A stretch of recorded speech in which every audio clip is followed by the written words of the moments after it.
पता चल गया कि राजा यानी रोहित का खून किसने किया। किसने? डीसीपी साहब ने। अगर उनकी किसी से दुश्मनी होगी तो हमसे होनी चाहिए थी। डॉक्टर सालुंके को क्यों मारा सर? उनका दुश्मन कौन हो सकता है? दुश्मन कोई घर का ही है दया। घर के भेदी ने ही लंका ढाई है दया, और ये घर का भेदी है डीसीपी चित्रोले। जनार्दन डीसीपी साहब से मिला, डीसीपी साहब के सामने गिड़गिड़ाया और अब डीसीपी साहब की हथेली पर उसने अपनी हथेली रखी। ये हथेली उठाई और ये छाप। कुछ लिखा था क्या जनार्दन के हाथ पर? सर मैं डीसीपी साहब से बात करता हूँ। और हम जनार्दन को ढूंढते हैं। क्या लगता है केडी, डीसीपी चित्रोले ने ये खून किए हैं? अभिजीत, मैं तो अदालत में यही प्रमाणित करने का प्रयास कर रहा था कि वो हत्यारे नहीं है। ये हत्याएं उन्होंने नहीं की कि अचानक उन्होंने अपराध अपने सर ले लिया। बड़े विचित्र पुलिस ऑफिसर है, पूरा केस घुमा कर रख दिया। अच्छे अच्छों को घुमा देता है ये डीसीपी। अगर तुम इस आदमी को अच्छी तरीके से जानते होते तो इसका केस लड़ना तो दूर, इसे अपने पास खड़ा भी नहीं करते। इतना काइया आदमी है ये कि कब क्या कर बैठेगा कुछ पता नहीं चलता। ये जो अदालत में पलटी मारी है ना, अपना गुनाह कबूल कर लिया है, ये बिना बात के नहीं किया है। इसके पीछे कोई ना कोई चाल है केडी, कोई ना कोई चाल है। तो जब तक जनार्दन गवाही देने नहीं आया था तब तक तो सब कुछ ठीक चल रहा था। ये सब जो हुआ है जनार्दन की गवाही के बाद ही हुआ है। हाँ, जनार्दन जब डीसीपी साहब के पास जाके रोया उसके बाद ही कुछ हुआ है। करेक्ट। जनार्दन ने डीसीपी के हाथ पे कोई संदेश लिखा था जिसे पढ़ने के बाद वो घबरा गए और उसके बाद ही उन्होंने अपना बयान बदल दिया था। तुम बिल्कुल ठीक कह रहे हो अभिजीत, वो संदेश ही इस चक्रव्यूह की जड़ है। और वो संदेश क्या था वो सिर्फ जनार्दन बता सकता था, मगर वो तो मर गया। सारा सीक्रेट अपने साथ ले गया। मगर जनार्दन के हाथ से शायद तारिका को कुछ पता चल सकता है, पर तब तक हमें कोई और रास्ता निकालना होगा। अब एक ही रास्ता बचा है। समय बहुत कम है और अदालत अपना निर्णय सुनाए उससे पहले जनार्दन के हत्यारे को ढूंढना होगा। जाएगा कहां वो? उसे तो हम ढूंढ निकालेंगे, बस समय बहुत कम है केडी, समय कम है। अभिजीत, सीआईडी के लिए कोई काम मुश्किल नहीं। हाँ तारिका। सर, जितनी कोशिश करती हूँ काम में मन लगाने की, उतनी ज्यादा सालुंके सर की याद आती है। देखो तारिका, मैं तुम्हारा दुख समझ सकता हूँ। वैसे सालुंके मेरा भी सबसे करीब दोस्त था। उसके जाने का दुख तो मुझे भी है। इसका मतलब ये नहीं कि मैं अपनी ड्यूटी नहीं करता। ड्यूटी तो करनी चाहिए, है ना? वैसे बहुत बुरी तरह से मारा है जनार्दन को। बड़ी खौफनाक मौत हुई है इसकी। हाँ सर, इसकी बॉडी पर मल्टीपल फ्रैक्चर्स हुए हैं। इसके सीने की रिब गेज, कंधे की हड्डी सब टूट चुकी है। इसका चेहरा भी बुरी तरह से कुचला गया है। सर, मुझे लगता है इसे मारने के लिए इसके ऊपर ट्रक या बस चलाई गई होगी। ट्रक या बस से कुचल दिया है? अगर खूनी जनार्दन की मौत एक एक्सीडेंट दिखाना चाहता था तो फिर उसने जनार्दन की लाश को उस वेयरहाउस में क्यों छुपाया? वेयरहाउस में क्यों? ये बात कुछ हजम नहीं हो रही है। सर, हाँ, इसके हथेली पर ये जो कुछ लिखा हुआ है ना? क्या लिखा है डॉक्टर तारिका? एक मिनट, अभी बताती हूँ।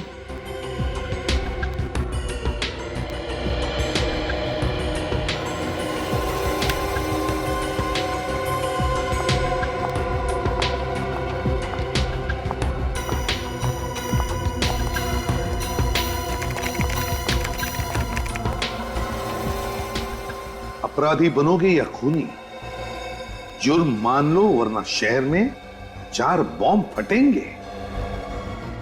अपराधी बनोगे या खूनी, जुर्म मान लो वरना शहर में 4 बॉम्ब फटेंगे। जुर्म मान लो वरना शहर में 4 बॉम्ब फटेंगे। माय गॉड, तो ये बात है। इसीलिए डीसीपी चित्रोले ने जुर्म कबूल कर लिया, इसी धमकी की वजह से। लेकिन सर, अब हम चारों बम तक पहुंचेंगे कैसे? निखिल, जनार्दन की लाश खूनी ने उस वेयरहाउस में छुपा दी। उसी वेयरहाउस में क्यों? कोई ना कोई तो वजह होगी जनार्दन की लाश को उस वेयरहाउस में छुपाने की।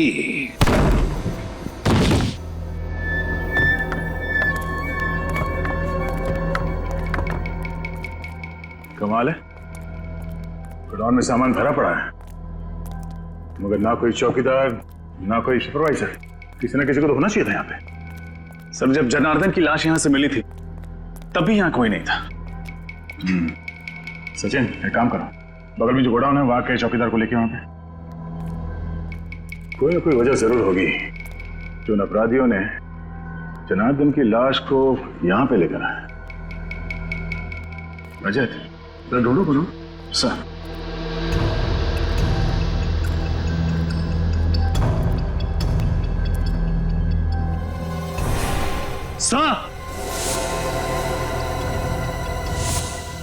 हाँ रजत। सर ये देखिए, सर जरूर यहां पर कुछ डब्बे रखे हुए थे जो हाल ही में यहां से शिफ्ट किए गए। क्या होगा उन डिब्बों में? तो चेक करो।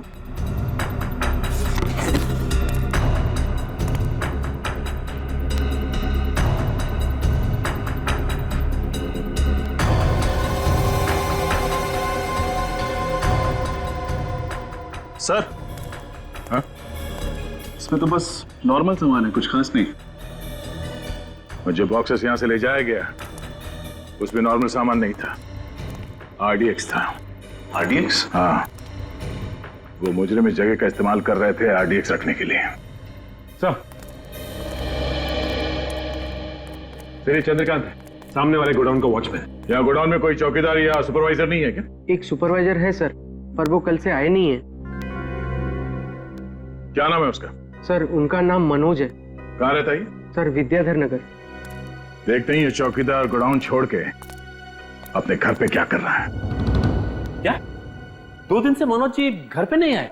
नहीं, चिंता से तो मेरी जान ही निकली जा रही है। पता नहीं वो किस हाल में होंगे, ठीक भी होंगे या नहीं, आप हौसला रखिए, आपके पति जल्द ही घर वापस आ जाएंगे। अच्छा आप ये बताइए, क्या वो किसी जनार्दन नाम के आदमी को जानते थे? जनार्दन? नहीं तो, ये नाम तो उनके मुंह से कभी सुना ही नहीं। ये जनार्दन है, शायद आपने इसे कभी देखा हो। ये जनार्दन है? हाँ, आप इसे जानती हैं? हाँ, पिछले हफ्ते ये आदमी हमारे घर के सामने फोटो ले रहा था। फोटोज? किसकी? पता नहीं, मनोज पूछने गए तो कहने लगा कि मैं फ्रीलांस फोटोग्राफर हूँ और शौक के लिए गली मोहल्लों के फोटो निकाल रहा हूँ। सर मुझे तो लगता है कि ये जनार्दन मनोज के घर की जासूसी कर रहा था।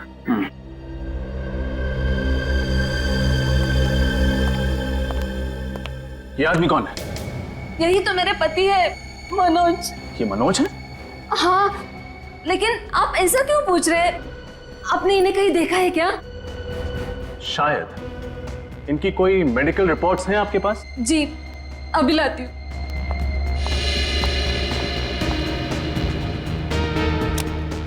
इस फोटो में जो आदमी है, अगर ये मनोज है तो फिर वो डीसीपी साहब के घर पे साळुंखे की लाश। साळुंखे की लाश डीसीपी साहब के घर पर कैसे? साळुंखे, डीसीपी, ये मनोज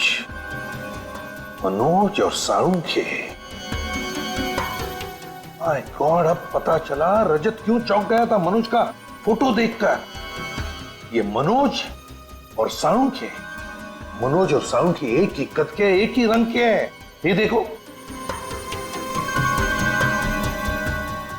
सर मतलब जनार्दन कहीं इसलिए तो मनोज की जासूसी नहीं कर रहा था ताकि साड़ू के सर की जगह मनोज को। हाँ पूर्वी, ऐसा ही हुआ है, ऐसा ही हुआ है। किडनैपर्स ने सिर्फ मनोज का इस्तेमाल नहीं किया, बल्कि उसे किडनैप करने के बाद उसके वेयरहाउस में आरडीएक्स रखना शुरू कर दिया। आरडीएक्स रखना तो कहीं ऐसा तो नहीं है कि मनोज को किडनैप करने के बाद उसका खात्मा कर दिया, मनोज को मार दिया। तो फिर अगर मनोज को मार दिया तो क्या साळुंखे जिंदा है? हाँ, जरूर साळुंखे अभी भी जिंदा है। और सब इसका डीएनए, उंगलियों के निशान सब डॉक्टर साळुंखे से मैच करते हैं।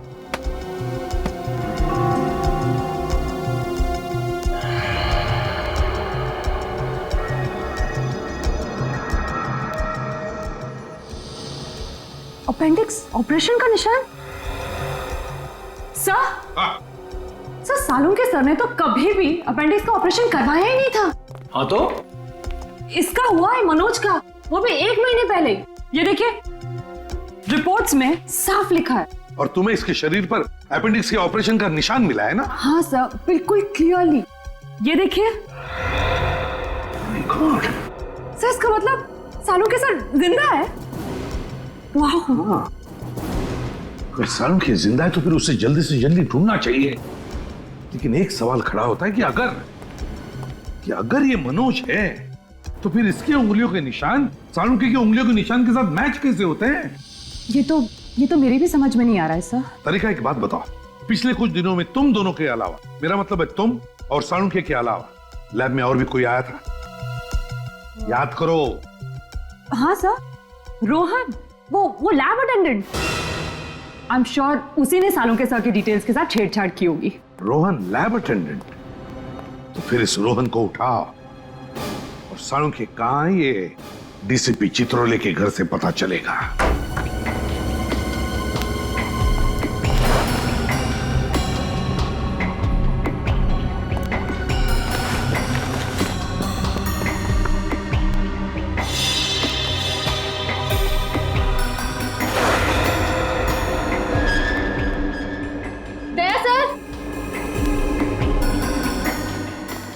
आशा? सर खिड़की का कांच टूटा हुआ है, मुजरिम यहीं से अंदर आया होगा। अगर खूनी कांच तोड़ के अंदर आया है तो अलार्म सिस्टम क्यों नहीं बजा? उस दिन भी जब हम दरवाजा तोड़ के अंदर आए तो कोई अलार्म सिस्टम नहीं बजा। इसका मतलब है खूनी ने अलार्म सिस्टम बंद करके रखा है। सर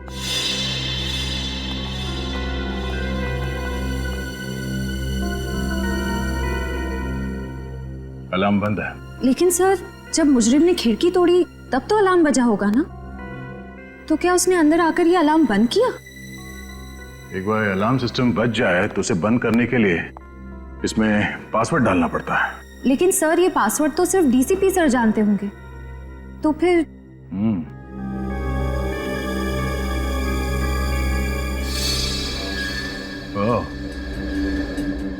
डीसीपी के अलावा ये कैमरा भी जानता होगा वो कोड।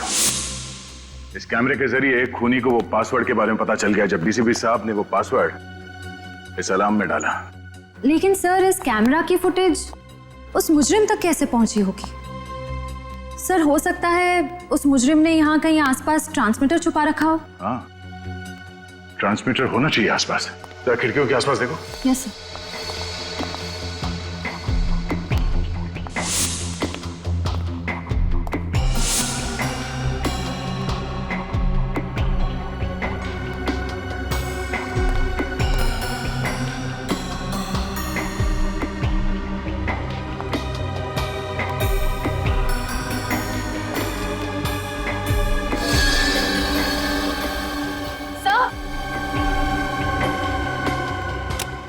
हाँ श्रेय? सर ट्रांसमीटर, अगर वो खूनी मनोज की लाश यहाँ लेकर आया था जरूर किसी गाड़ी में रखे लाया होगा। लेकिन सर पड़ोसी कह रहे थे कि उन्होंने किसी अनजान गाड़ी को घर के बाहर नहीं देखा। अच्छा,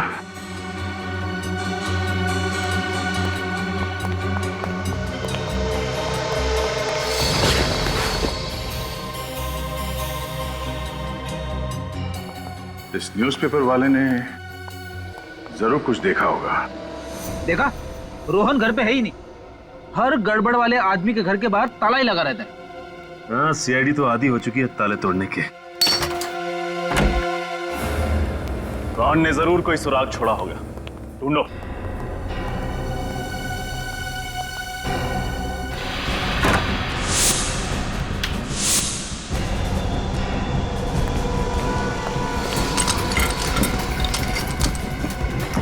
सचिन, फ्रेडे!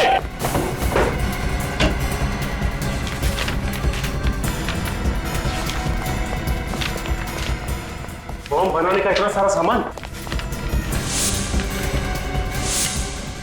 मतलब रोहन ने लैब में हमारे कंप्यूटर के साथ छेड़छाड़ नहीं की, बल्कि उसने अपराधियों की मदद की है बॉम्ब बनाने में। हाँ, और ये बॉम्ब बहुत ताकतवर है। ये देखो, आरडीएक्स का इस्तेमाल किया गया है इन्हें बनाने में। मुझे तो बड़ी घबराहट हो रही है। अगर जल्द से जल्द रोहन को पकड़ा नहीं गया तो न जाने कितने मासूम लोग इस बम का शिकार हो जाएंगे। सब कुछ नहीं होगा फ्रेड, रोहन को हम जरूर पकड़ेंगे और बॉम्ब्स मिलने के पहले पकड़ेंगे। टूटा हुआ सिम कार्ड, जरूर रोहन ने नया सिम कार्ड खरीदा होगा।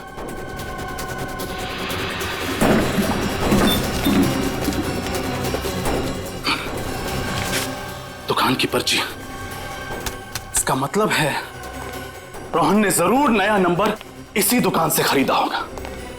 Vikram mobile and communications, bungalow number 32, Kailash road, civil lines. वहां अखबार आप ही डालते हो ना? जी हाँ सर, वो तो डीसीपी चित्रोले साहब का घर है ना?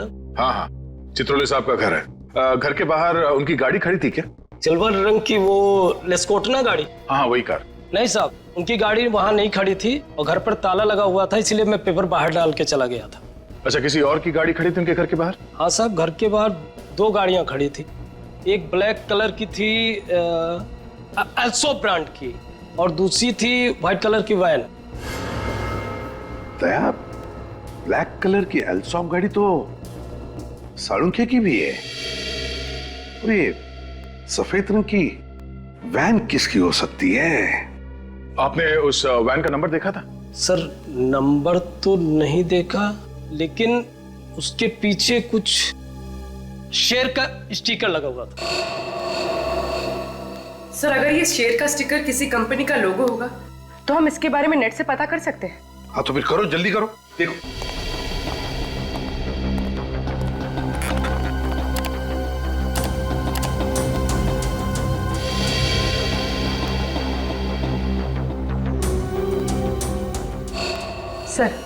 सर ये है सारे लोगो।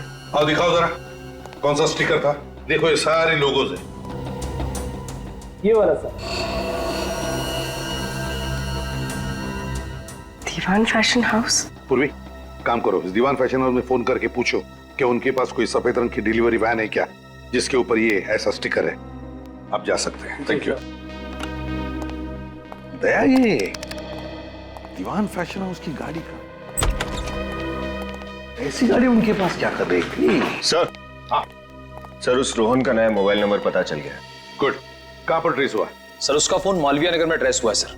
सर जीपीएस के हिसाब से रोहन का फोन एक जगह पे रुका नहीं है, बल्कि एक जगह से दूसरे जगह पे मूव कर रहा है सर। मालविया नगर। हेलो दीवान फैशन हाउस, हाँ मैं सीआईडी से इंस्पेक्टर पूर्वी बोल रही हूँ। आपके पास कोई सफेद कलर की डिलीवरी वैन है?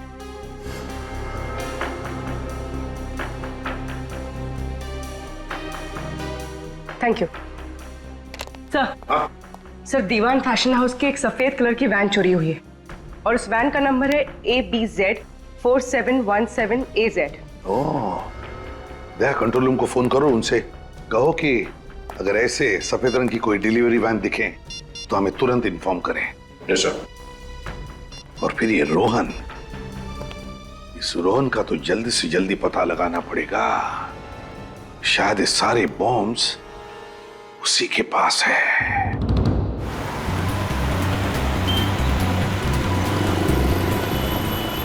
तेरी रोहन का मोबाइल प्रिंस रोड की तरफ मुड़ गया। ओह नो, कहीं ये सेलूर बाजार तो नहीं जा रहा? सर वो इलाका तो काफी भीड़ भाड़ वाला है, अगर वहां पे बॉम्ब फट गया तो तबाही मच जाएगी। ऐसा कुछ नहीं होगा सचिन, इसके गंदे इरादे को कामयाब होने नहीं देंगे। सीआईडी से रोक लेगी। एक काम करते हैं, आगे से राइट लेते हैं, शैतान चौकी से शॉर्टकट है सीधे सेंट्रल बाजार जाने के लिए। सचिन, बॉम्ब स्क्वाड को फोन करो और उन्हें फौरन सेंट्रल बाजार पहुंचने के लिए बोलो। Bomb squad?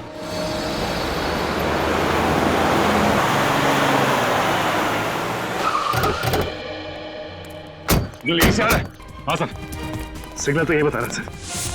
कहाँ पर? यहाँ से सामने।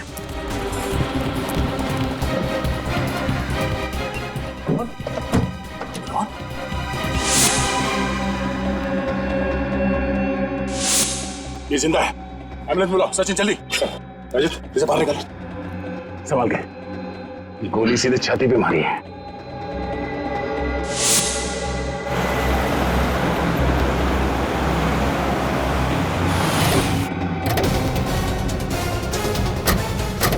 देखो यहाँ पर गाड़ियां हैं, हो सकता है दीवान फैशन हाउस की गाड़ी इसी में हो। देखना जरा, चौकन्ना रहना। सर वो है वैन। हाँ संभाल के।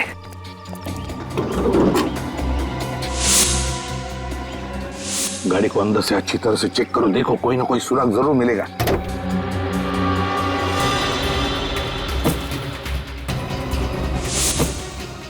सर हाँ क्या हुआ? लाश। इसके कपड़ों से तो लगता है ये इसी वैन का ड्राइवर है। सर लगता है कि मुजरिम उन सभी लोगों को मार रहा है जिन्होंने उसका साथ दिया। हाँ पूर्वी, इसीलिए तो रोहन को भी गोली मारी उसने। सर इसकी जेब में कोई आईडी तो नहीं, बस ये मोबाइल फोन है। दीवान फैशन हाउस का नंबर है, लेकिन कांटेक्ट नंबर नहीं है। अरे फोन रिकॉर्ड्स में इनकमिंग आउटगोइंग कुछ भी नहीं।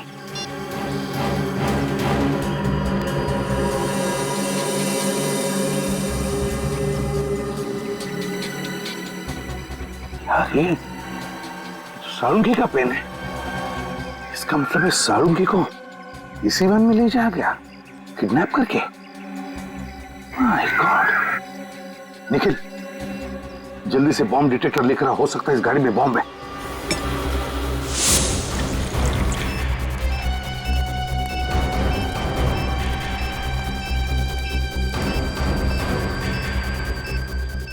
गाड़ी के नीचे भी नहीं, गाड़ी के अंदर भी नहीं है, तो फिर कहां है?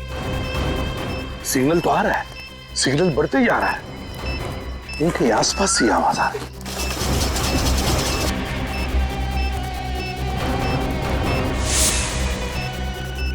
सिग्नल और भी बढ़ने लगा।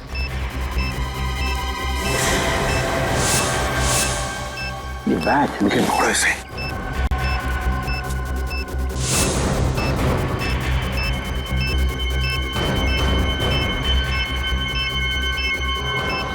सिग्नल तो दिखा रहा है, बॉम्ब यहीं कहीं आसपास है।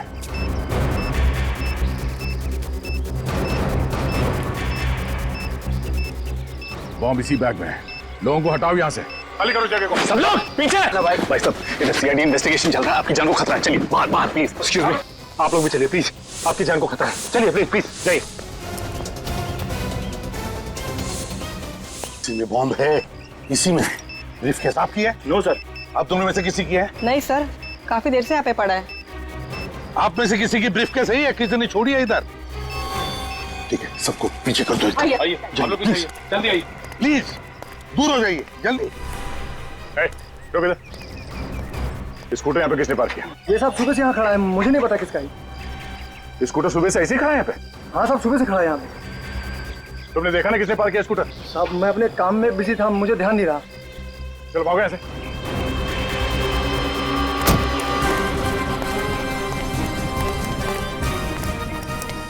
विकी सर, बॉम्ब से राइट सर।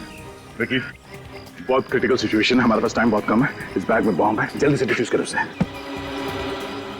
लेकिन सर, इस ब्रीफकेस के कोड तो लॉक है। नंबर लॉक खोल कर देखते हैं, खुलता है क्या?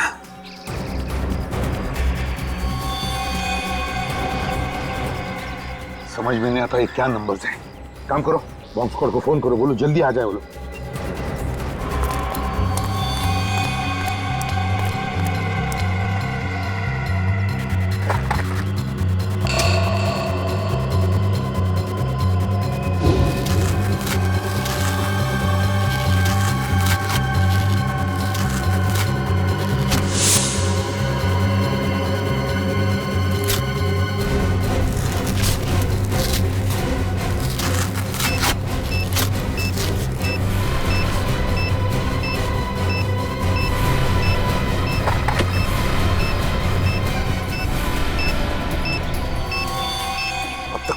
फोन कैसे? तो मैंने बॉम्ब स्क्वाड वाले से बात की, वो कह रहे कि आधा घंटा और लगेगा होने में। और आधा घंटा? देखिए आधा घंटा बहुत लेट हो जाएगा। बताइए बॉम्ब डिफ्यूज कैसे करना है? हाँ, मैं एसीपी प्रद्युम्न बोल रहा हूँ। 1 मिनट, स्पीकर फोन ऑन करो जल्दी।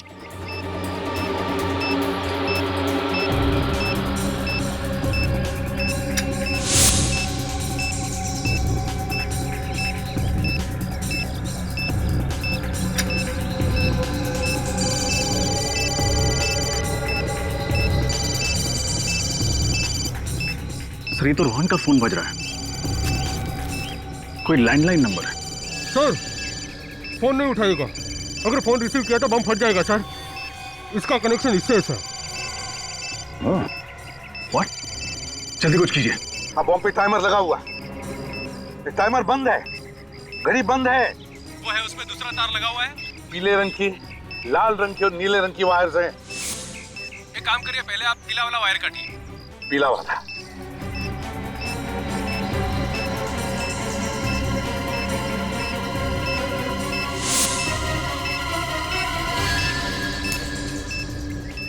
देखिए पीली वायर कट चुकी है। अब बताइए आगे क्या करना है, जल्दी बताइए प्लीज। ये तो वैन के ड्राइवर का फोन है। यहाँ तो टाइमर शुरू हो गया है। फोन रिसीव मत करना, अगर रिसीव किया तो बॉम्ब फट जाएगा। हेलो, सुन लिया आपने? बॉम्ब एक्टिवेट हुआ है सेल फोन के जरिए। अब क्या करें हम? 7 सेकंड बचे।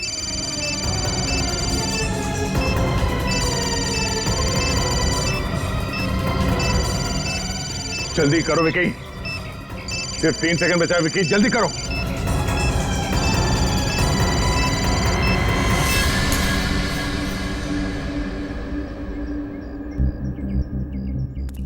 एक बॉम्ब को तो फटने से रोक लिया, न जाने बाकी के बॉम्ब्स कहां रखे हैं।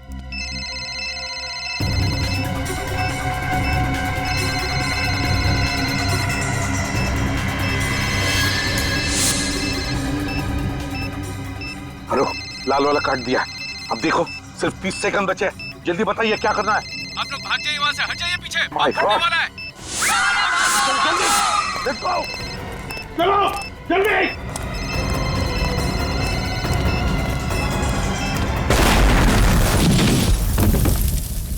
रोहन का होश में आना हमारे लिए बहुत जरूरी है।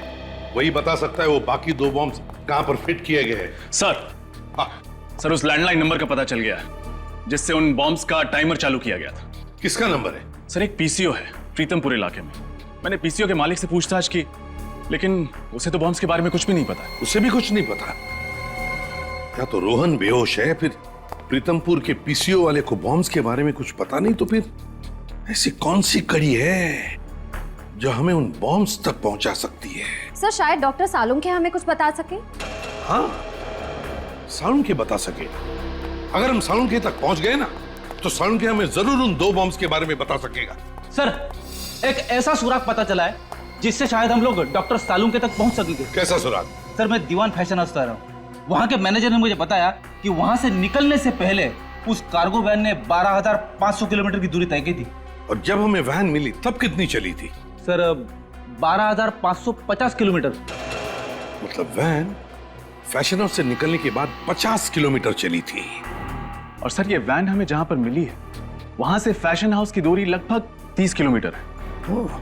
तो मतलब वैन 20 किलोमीटर ज्यादा चली है।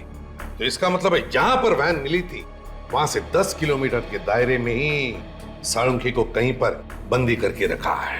और ये जगह जरूर किसी बीच के आसपास है, क्योंकि वैन के टायर से और ड्राइवर के जूते से हमें रेत मिली है। जरा मैप दिखाओ। Yes sir.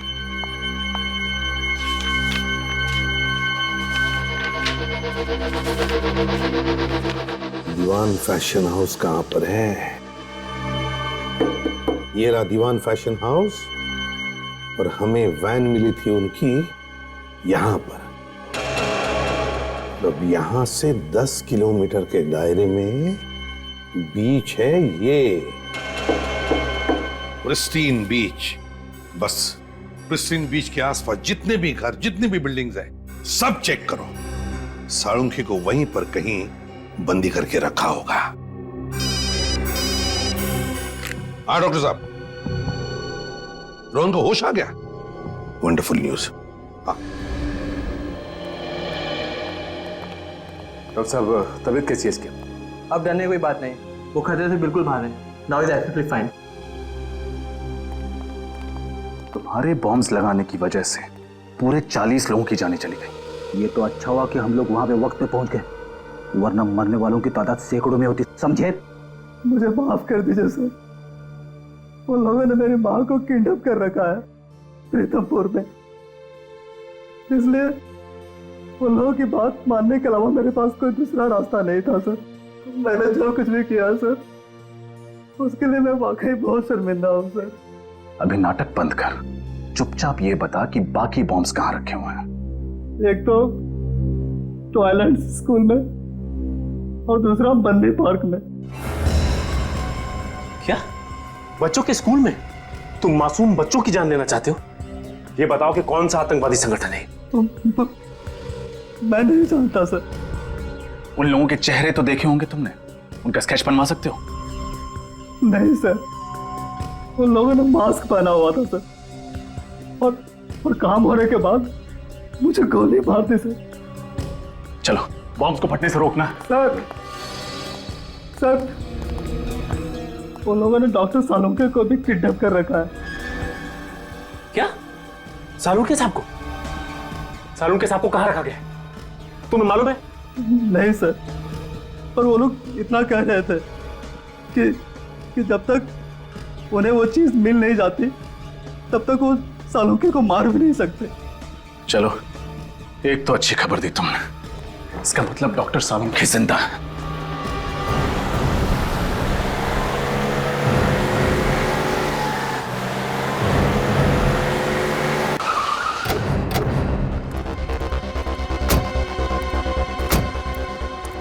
सचिन, फ्रेडी, पूरा एरिया छान मारो।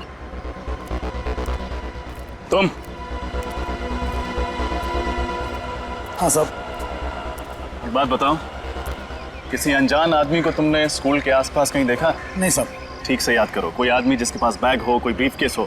नहीं साहब, ऐसा तो कोई आदमी नहीं देखा। स्कूल के अंदर कोई अनजान आदमी तो नहीं घुसा ना? नहीं साहब, स्टूडेंट्स और पेरेंट्स के अलावा अंदर किसी भी इंसान का जाना मना। और अगर कोई आदमी पेरेंट बन के घुस जाए तो? सर, पेरेंट्स के स्पेशल आई कार्ड होते हैं, हम उसे देख के अंदर छोड़ दें। हाँ ठीक है। ये स्कूटर किसका है? नहीं पता साहब। पागल हो क्या? पूछ रहा हूं मैं इतनी देर से।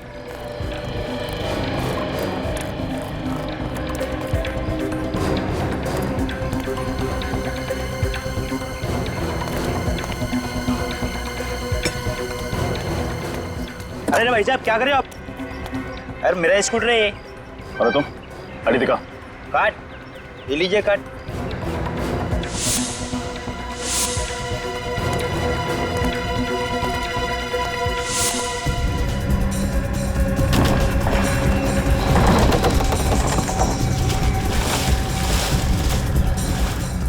Sir,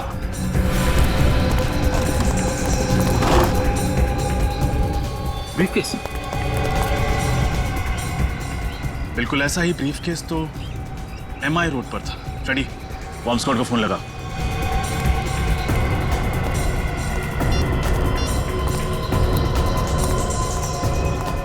hello, bomb squad. हाँ सर, बॉम्ब डिफ्यूज हो गया सर। Thank God. हाँ सर, हम लोग पार्क पे पहुंच गए sir. Okay sir. Sachin, Rajat, park खाली करो जल्दी, बॉम्ब ढूंढो। चलिए आप लोग यहाँ से बाहर जाइए, पार्क से बाहर जाइए जल्दी। हटिए आप लोग भी प्लीज। CID इन्वेस्टिगेशन चल रही है, प्लीज जगह खाली कीजिए। खाली कीजिए, खाली कीजिए, पार्क खाली कीजिए, जल्दी जल्दी प्लीज।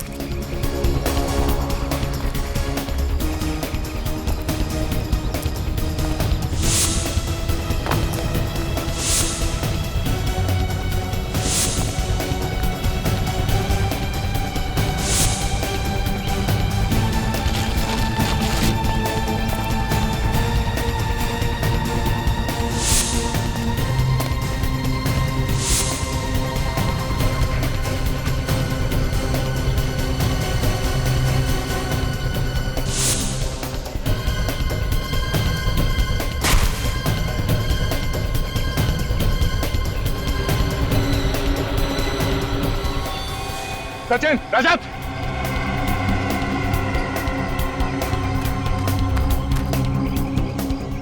ब्रीफकेस, शायद इसी में बॉम्ब है। बॉम्ब स्क्वाड को फोन करो जल्दी।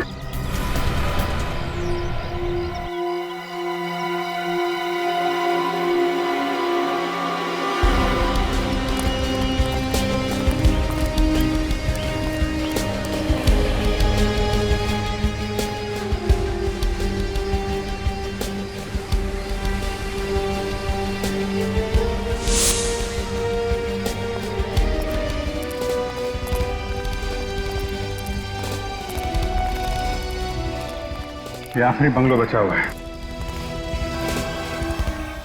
टायर मार्क्स देखा था?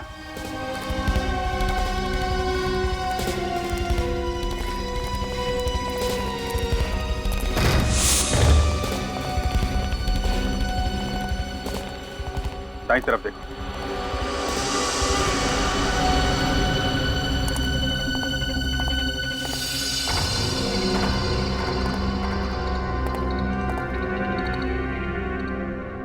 खून?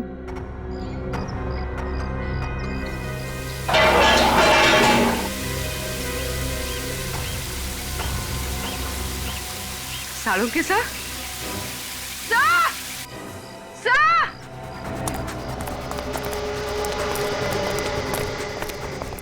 क्या हुआ पूर्वी? सर ये देखिए। Oh my God! डॉक्टर साहब, डॉक्टर साहब!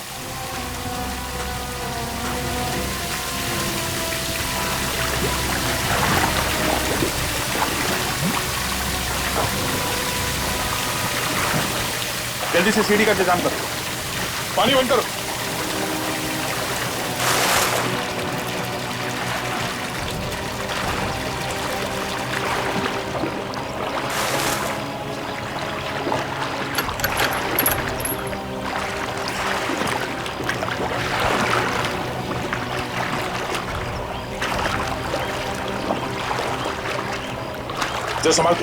संभाल के ऊपर।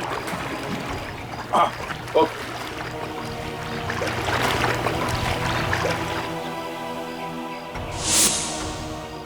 डॉक्टर साहब, पूर्वी, जल्दी हॉस्पिटल में फोन करो।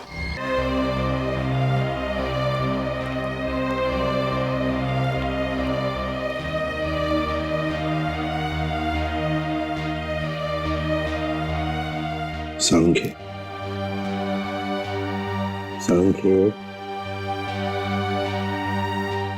अबे तू तो जिंदा है? कहा था ना मैंने, इतनी जल्दी शहीद नहीं होने दूंगा मैं तुझे। बचा लिया, समझे? बचा लिया। अबे हंसता क्या है? बोल सकता है क्या? चल कोई बात नहीं, लिख के बता क्या क्या जानता है उस मुजरिम के बारे में।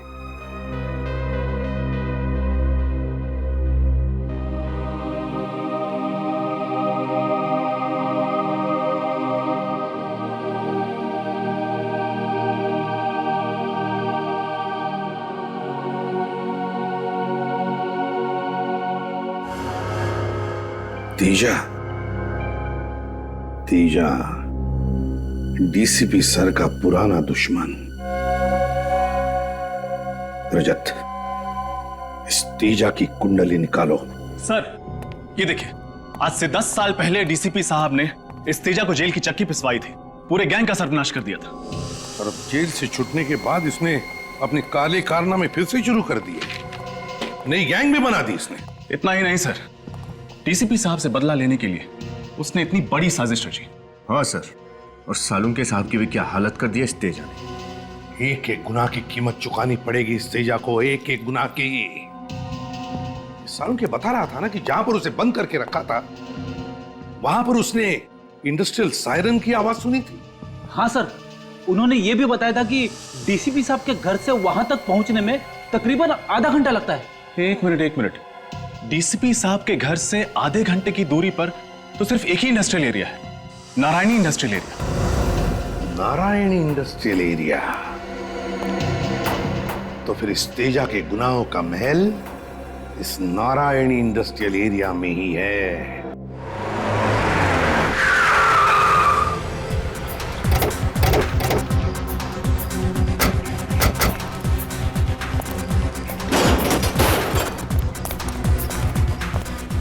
कहाँ जा रहे हैं आप लोग? थाने के अंदर जा रहे हैं। अंदर जाने अलाउड नहीं है।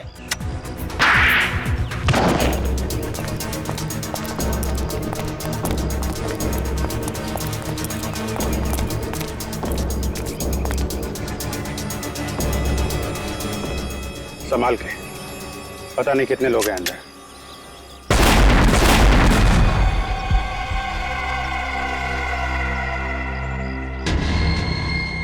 माय गॉड, माइंस बिछा रखे हैं यहाँ पे तो।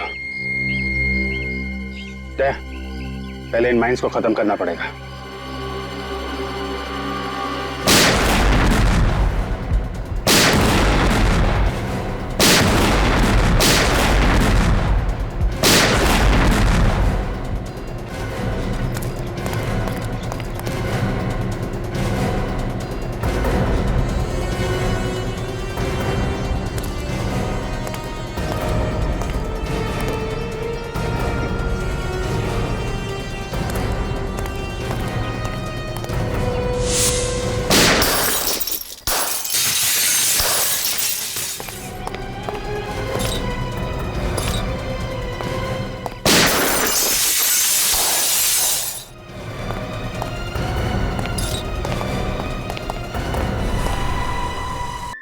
शेर की गुफा में तुम्हारा स्वागत है।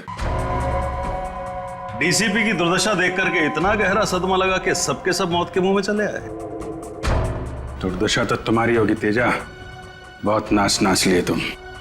अब पर्दा गिराने का टाइम आ गया है। अच्छा, सबकी गन नीचे, जल्दी नीचे रखो, नीचे रखो वरना खोपड़ी उड़ा दूंगा इसकी। नीचे देख तेजा, अभिजीत को कुछ नहीं होना चाहिए, वरना तेरी जिंदगी को मैं एक भयानक सपना बना दूंगा। गन नीचे रखो, जल्दी। अभिजीत को कुछ नहीं होना चाहिए। बहुत याराना लगता है। अभिजीत, दया दया अभिजीत, हैं? तुम्हारी दोस्ती के काफी किस्से सुने हैं तेजा ने, मगर आज दोस्त को अलविदा कहने का वक्त आ गया, क्योंकि अभिजीत तो अब गया। अभिजीत को छोड़ दे, वरना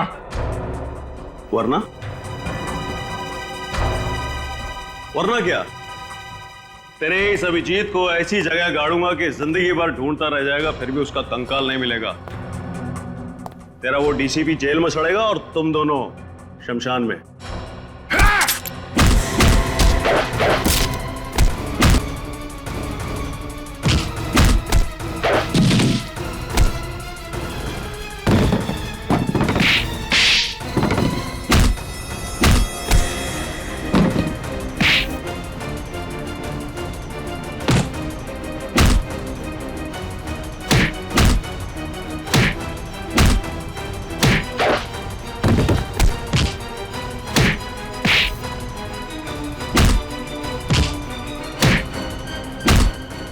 क्या बोला तू? अभिजीत का कंकाल बनाएगा तू? हलवा है क्या? छोड़ दो मुझे, जाने दे।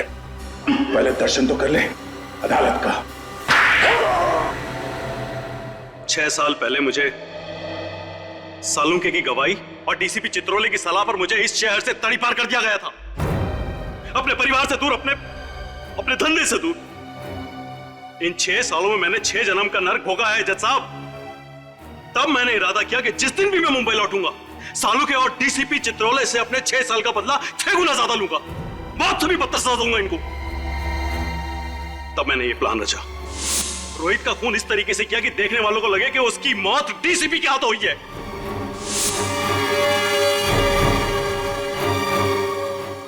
और फिर जब सालू के डीसीपी के घर पर पहुंचा तो उसके निकलते मैंने उसे भी अगवा कर दिया।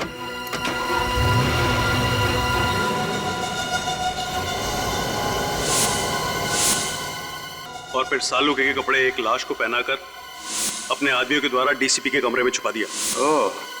उसका चेहरा इस कदर बिगाड़ दिया कि देखने वाले पहचान नहीं सके कि वो कौन है। और फोरेंसिक्स की वो रिपोर्ट जो कहती थी कि वो मृत शरीर डॉक्टर सालुंके की है, वो भी स्पष्ट है कि आप ही ने बदल पाए। जी हाँ, ये काम भी मेरे आदमी ने किया। कंप्यूटर टेक्नीशियन के भेस में जाकर बड़ी चालाकी से उसने सालुंके के डेंटल, डीएनए और ब्लड रिकॉर्ड्स उस लाश के रिकॉर्ड्स के साथ में बदल दिए। राइट, और छोटू चाय वाला और ड्राइवर जनार्दन, ये भी आप ही के आदमी थे? जी हाँ, वो सब भी मेरे आदमी थे।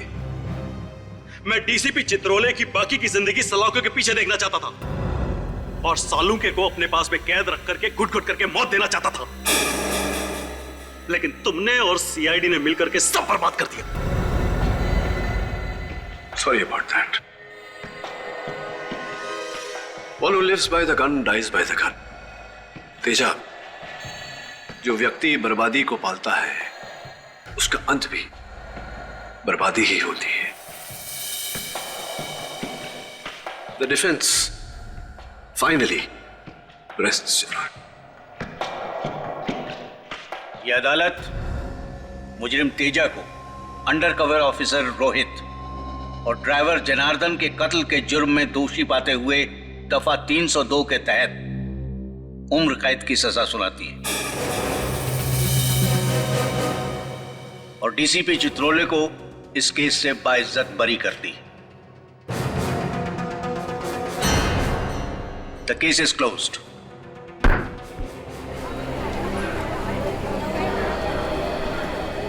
और साहब। जी जसवाल साहब। अक्सर जब मैं हारता हूं तो नाराज होता हूं, लेकिन आज खुश हूं। देश को बचाया आपने। देश को बचाने का श्रेय आपको जाता है जसवाल साहब। हाँ, वो लंदन का टेलीफोन नंबर आप ढूंढने नहीं गए होते तो। सी यू। अरे डीसीपी साहब, पुराना माना तो एक बात कहूं? नहीं नहीं, पता चला है सीआईडी से कि आप बड़े ही नटखट हैं, हमेशा सीआईडी में कुछ न कुछ करते रहते हैं। डीसीपी साहब, अब तो सुधर जाइए। केडी, तुम हो ना, अगर कुछ करूंगा भी तो बचा लेना। लो कर लो बात। मुझे तो लगा था सर इस बार डीसीपी चित्रोले भाई टाटा हो गया। अरे बड़ी अजीब गजब की किस्मत है उनकी, हर बार बच निकलते हैं। मैंने तो सबूत भी ढूंढ लिया था उनके खिलाफ, लाश पर से होगा। हाँ, वो सफेद बाल जो आजकल काला है, काला। अरे सर, वो फेमस डीसीपी चित्रोले बाल।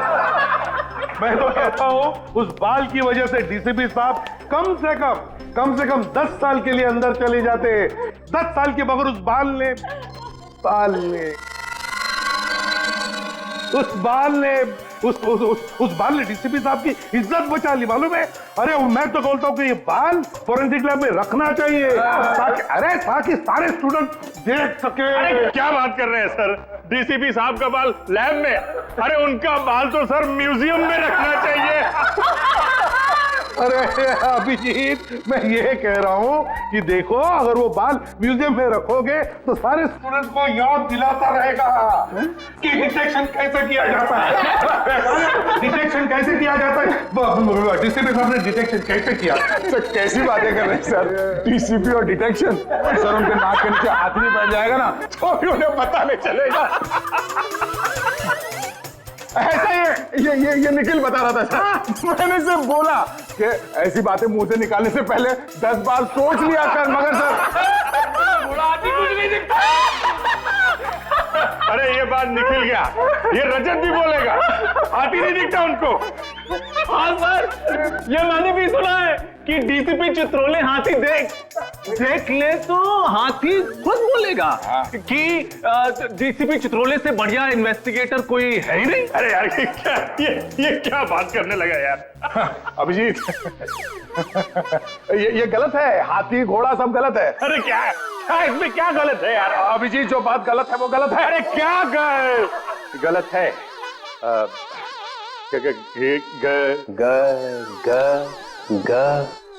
ग से गधा। से गलत है सर। मुझे हाथी घोड़ा दिखाई नहीं पड़ता है सर। मैं तो आपकी टीम में हूँ सर। क्या? नहीं सर, आपकी टीम में हूँ। धोबी का कुत्ता, ना घर का ना घाट का।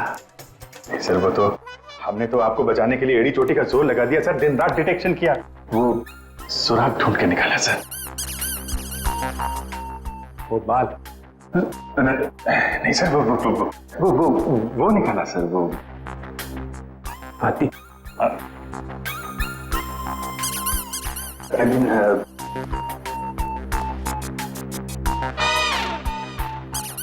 सर, मेरा बाल म्यूजियम में जाएगा? हाँ सर, यस सर, म्यूजियम में पढ़ाने के लिए, देश की सेवा में। देश की सेवा? मेरे बाल से देश की सेवा होगी? हाँ sir, of course. You know, officers आएंगे, उस बाल को देखेंगे, डिटेक्शन सीखेंगे।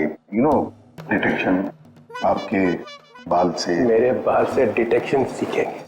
हाँ, डिटेक्शन सीखेंगे मेरे बाल से। देखो तुम लोग आगे आगे क्या होता है।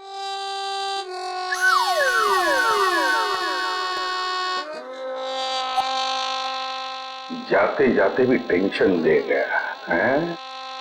अरे देखा जाएगा।